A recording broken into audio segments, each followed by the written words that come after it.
ntago nzi amakuru ye, ni ubwa mbere nari mbonye kuva yanayinena, nubwo sindamubona. Amazina ye urayazi? Ntago nyazi, kuko ari ubwa mbere nari mubonye nyine bamfatiye muri icyo gipangu gutyo. Bagufashe barenze abahungu babiri?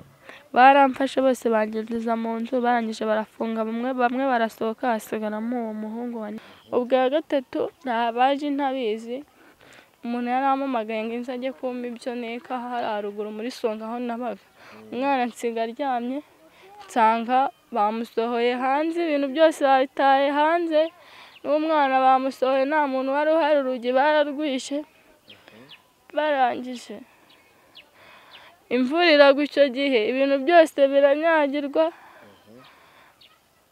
Barangije nyine mbyanura bijojoba amazi.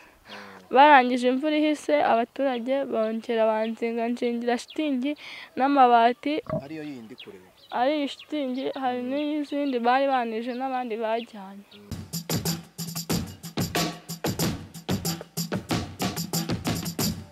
Yes, reka nongere mbashimire, nongere mvuge ngo mumeze gute, nizere ko amahoro y'Imana akomeje kubana namwe, ndetse nshimira wowe ukomeze kudukurikirana amanywa n'ijoro ndetse umunsi ku munsi. Ngewe ndi Emi Nyawe, iyi ni Yawe TV, urabizi ukomeza gukurikirana isaha ku yindi.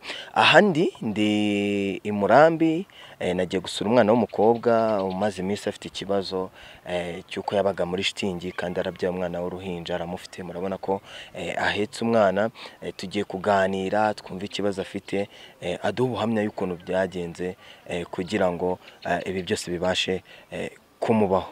Reka nangire muhe ikaze. Nitwa Uwiragiye Ariete,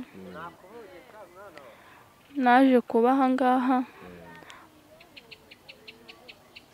mvuye i Huye. Nari umunyeshuri nigaga mu wa gatatu. Mu wa gatatu segonderi.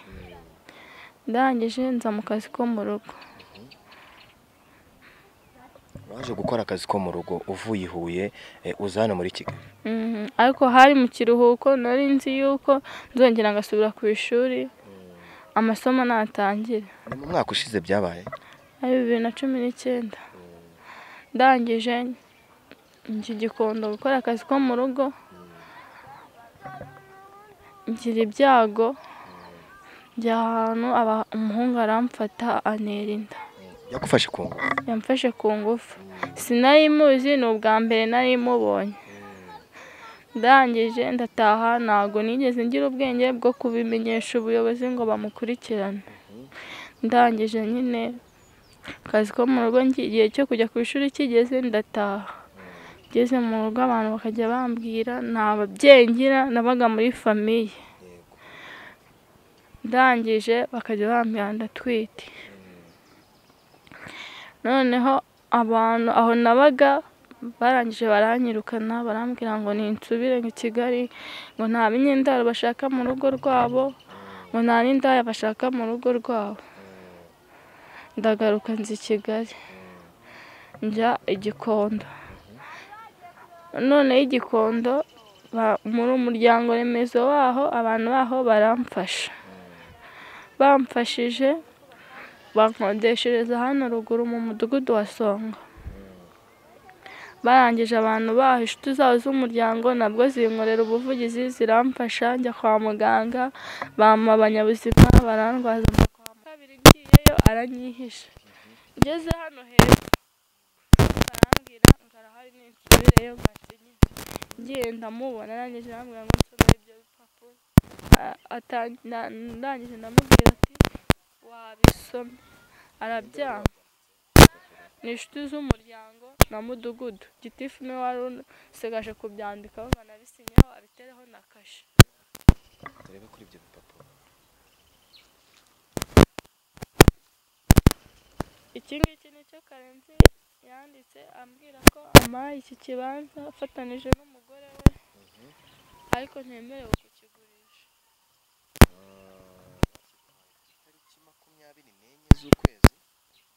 Tariki 24 z'ukwezi kwa kabiri 2020.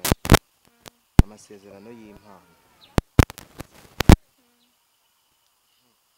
No kuvuga ngo wenda hari umuntu ushobora kuba bikurikirana gutyo cyangwa yumva ibyo turi kuvuga, ni ibintu byanditseho.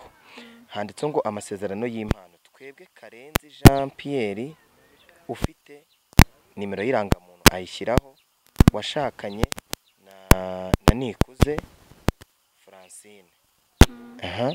Ufite nawe irangamuntu imeze gutya, kubwumvikane bwa twembi duhaye burundu Uwiragiye Ariete utagira irangamuntu, ariko akaba yarabyaye atagejeje igihe, akaba arara aha banditse ugeze hehe? aha ngaha, akaba arara aho abonye. akaba arara aho abonye. Ni ukuvuga ngo iki ni ikigaragaza ko iki kibanza barakiguhaye byemewe n'amategeko, bakubwira ko utagomba kukigurisha. Aha naho ahangaha nyine baranditse ngo twebwe inshuti z'umuryango mu mudugudu wa Songa turemeza ko umwana w'umukobwa witwa Uwiragiye Ariete yabyaye afite imyaka 17 y'ubukure, kuko yari afite imyaka 17. Tukaba dusaba ko mu mudugudu yimukiyemo bakomeza kumukurikirana, ubufasha yakenera yabuhabwa kuko tutakimukurikirana. Bashyiraho nimero zabo, ibyo ni ibyo mudugudu yanditse nawe. na mudugudu yandikaho. Twebwe nk'ubuyobozi bw'umudugudu dukurikije urupapuro rwanditswe n'inshuti z'umuryango mu Isonga, natwe twemereye uyu mwana witwa Uwiragiye Ariete ko abamufashaga bazajya bamufashiriza aho yimukiye ariho mu mudugudu wa Murambi. Byemejwe n'umuyobozi w'umudugudu Bukeratabaro Edgar. Barabyemeje, barakubwira ati ugende gitifu atereho kashi. Gitifu arakubwira ati nta kintu nakumarira, uje imbokoboko gusa. Ahangaha basenya inzu z'abakire, izi zose ni inzu, ntago udafite amafaranga ahangaha ntago yubaka. Njyewe rero nta mafaranga nari mfite, aha ni abantu banyubakiye baramfasha, bakorera ubufasha nyine baramfasha. Barangije inshuro ya mbere baraje kubisenya, hari umuntu mbereka iki gipapuro bari kumwe na engineer, aravuga uyu mwana ni mu mwihorere. Ubwa kabiri baragaruka, bagarutse ubwoba buranyica ndirukanka, asanga nanone simari, barayisiga. Ubwa gatatu baje ntabizi, umuntu yarampamagaye ngo nze ajye kumpa ibyo neka haruguru muri Songa aho nabaga. Umwana nsiga aryamye, nsanga bamusohoye hanze, ibintu byose babitaye hanze, n'umwana bamusohoye nta muntu wari uhari, urugi bararwishe. Barangije imvura iragwa icyo gihe, ibintu byose biranyagirwa. Barangije nyine mbyanura bijojoba amazi. Barangije imvura ihise, abaturage bongera banzinga shitingi n'amabati. Ariyo yindi kureba, ari shitingi, hari n'izindi bari banije n'abandi bajyanye. Barangije nyine bahita babizingazinga baranasakara, nkabamo. Ashize iminsi babisenye kuwa gatatu w'ikindi cyumweru, ejo kuwa gatatu baragaruka n'izo shitingi barazisenya. Ejo hashize kuwa gatatu w'iki cyumweru nibwo babisenye. Ejo baragaruka nanone sinari mari, hari abantu bari bambwiye bankorera ubuvugizi, nsanga nabwo babisenye. Imbabura yari irimo n'amasafuriya nsanga nta birimo, sinzi n'ababitwaye. Matera nayo nyisanga hariya hanze. Noneho ndangije ubwo ngubwo ahantu naraye ni hariya muri rwa rugo bancumbikiye. Gitifu turangije turamubwira ati se tuzajya tubahe? Aratubwira ngo hari ahantu ngo habanga amazu ya makeya, ngo Inyarurama ngo azatujyana. Inzu zanga z'ibihumbi 10. Ni ukuvuga ngo ababwira ko bazabagena muri izo nzu z'ibihumbi 10. Wenda dusubiye inyuma gato, iyi nzu uyubaka umuyobozi w'umudugudu utuyemo yarabizi ko bari kukubakira?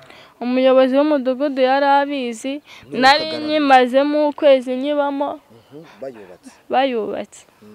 Barangije gitifu arabyanga nyine baza kuyisenya, kandi na engineer ushinzwe imyubakire yari yavuze ko bayihorera.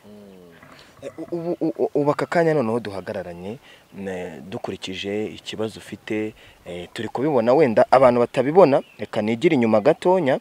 Aha duhagaze naho uyu mwana w'umukobwa yaherewe ikibanza Ariete. Shitingi yabagamo ngiriya inzu ngiyi uko yari ikoze, ariko barayisenye nkuko bigaragara. Wenda ndagira ngo mbaze Ariete, ubu bamaze kugusenyera, baragusenyeye inzu yawe barayisenye, uhetse umwana, warongeye ujya mu buyobozi? Bamaze kuyisenya narongeye njya mu buyobozi ishuri ebyiri, gitifu yanga kunsinyira, umuyobozi w'umurenge arangije azana n'abapolisi ngaha baza kudutera ubwoba ngo nituve muri shitingi, nta munyarwanda wemerewe kuba muri shitingi kandi nta handi twari dufiteho kujya. Barangije nabwo birangira babisenye. Gitifu nyine w'umurenge aratubwira ngo tuzagende ngo ku kagari tujyane nk'amasezerano y'inzu ngo 10,000 yabiduhe. Kugeza kuri iyi saha nta muntu urabona inzu y'10,000 hano. Aho Nyanurama nk'ubu duhura n'umuntu akakubwira, kuko hano bamaze kumenyera bakambwira ngo ino tujye kugwana ibyo guteka. Aho Nyanurama nta muntu mazi sinahajya. Ariye, wenda dusubiye inyuma gato wihangane, wenda mbikubaze, umugabo uwo musore wagufashe ku ngufu kugeza na n'uyu munsi ntabwo uzi amakuru ye? Ntabwo nzi amakuru ye, ni ubwa mbere nari mbonye kuva yanayinena, nubwo sindamubona. Amazina ye urayazi? Ntabwo nyazi, kuko ari ubwa mbere nari mubonye nyine bamfatiye muri icyo gipangu gutyo. Bagufashe barenze abahungu babiri? Baramfashe bose bangereza mu nzu, barangije barafunga, bamwe barasohoka hasigaramo uwo muhungu wa Nehiyada. Ntabwo biba byoroshye rero bakunzi ba Yawe TV, ndacyaganira n'uyu mukobwa Ariete. Ubu noneho urasaba iki ubuyobozi, cyangwa umuyobozi wese uri bubone iki kiganiro tugiranye, umuyobozi uri bubone ibi byakubayeho, wenda kubisumbuyeho kubakoze ibyo ngibyo? Ubuyobozi ikintu nabusaba nuko bwamfasha bukongera bukanyubakira iyi nzu ahangaha bari bamaye, nkajya mbona ahantu ho kuba. N'uyu mwana n'imbeho irarimwica, kandi yarwara n'indwara, nta mafaranga nabona yo kumuvuza. Bongeye bakabinyegurira bakabinyubakira, baba bakoze. Wenda tutarakomeza ndagira ngo hari abantu baba bafite umutima wo gufasha, uvuge nimero yawe ya telefone ihoraho iba no muri mobile money, ku buryo umuntu wese waba ushoboye kugira ikintu yagufasha yaguhamagara kuri iyo nimero kandi nanakubaruyeho. Nimero yanjye ntabwo imbaruyeho, ni umuntu wari ufite irangamuntu nyine n'iyanjye, ariko yari afite irangamuntu igihe ntarangaburu urageraga. Nta kibazo yivuga, ariko iyo bohereje amafaranga ni wowe wazaho. Amazina ninde aza kuri iyo nimero y'amafaranga? Umuntu ibaruyeho nimero? Tuyizere Innocent. None tubwire nimero yawe ya telefone. 0785580696. Reka nyisubiremo, ni nimero ya Ariete ni 07855856. Ukeneye kumufasha cyangwa kuba wagurira uyu mwana ahetse umwambaro cyangwa umupira, wahamagara iyo nimero ya Ariete ukamufasha ukamutera inkunga. Ndetse wenda dusaba n'umuntu wari we wese ubibona ko uyu mwana yararenganye, nibyo biragaragara. Ikindi cya kabiri, umuntu wamuteye inda we ntago amuzi, mwabyiyumviye mu buhamya yagiye atanga. Ariye, ubuyobozi ubaka kanya iyo ubwegere cyangwa se iyo ugiye ku murenge uyu munsi bakubwira iki? Ni iki bakubwira? Ku murenge hagiye nahagiye, ubuyobozi bw'umurenge bwose ndabushaka, najya hamwe bakambwira ajya aha, najya ahandi nkajya aha, hose ndahazenguruka, mbona nta kintu bamariye, nta n'icyo bamfashije, nditahira. Reka tukubwire ngo wihangane. Murakoze. Kandi ndabizi Uwiteka ibi byose ajya bikemura, kandi igihe cyawe nikigera uzahaha uronke. Njyewe nari Emmy, iyi ni Yawe TV, Imana ibaha umugisha.